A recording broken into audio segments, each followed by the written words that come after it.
Hi friends, welcome to shiny kitchen. ఈ రోజు నేను చేస్తున్న రెసిపీ చాలా సింపుల్ గా, క్రిస్పీగా, ఈజీగా ఉండే ఫిష్ ఫ్రై.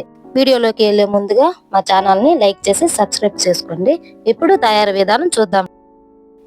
ముందుగా మనం వీడియోలో చూపించే విధంగా ఉప్పు, సాల్ట్ వేసుకొని ఫిష్ ని ఇలా శుభ్రంగా చేసుకొని ప్లేట్ లో ఇలా వాటర్ లేకుండా ఇలా పెట్టుకుని పక్కన పెట్టుకుందామండి. ఇప్పుడు మనం దీనికి తగ్గ మసాలాలు రెడీ చేసుకుందాం. ఒక ప్లేట్ పెట్టుకొని 1 టేబుల్ స్పూన్ ధనియా powder, 1 tablespoon chilli powder, 1 tablespoon rasam powder, 1 tablespoon salt, 1/2 tablespoon turmeric powder, 1 tablespoon corn flour. ఇప్పుడు నేను ఒక నిమ్మకాయ బద్దం తీసుకొని ఈ పౌడర్స్ అన్ని ఈ విధంగా ఫిష్ లో వేసేసుకుంటున్నాను.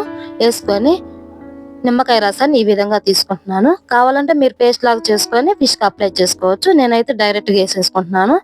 వేసుకొని మనం ఈ ఫిష్ ని ఈ మసాలాలు కలిసే విధంగా బాగా కలుపుకోవాలండి.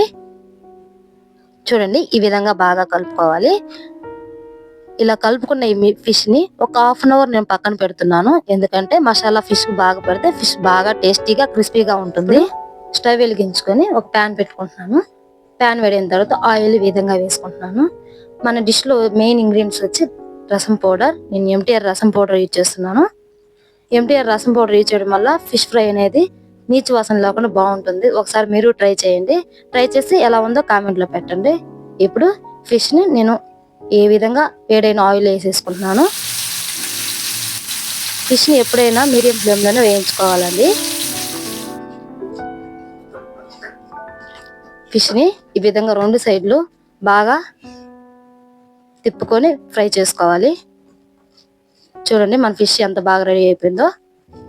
ఈ విధంగా వేయించుకున్న ఫిష్ ని నేను ఇప్పుడు సర్వ్ చేసుకుంటున్నాను.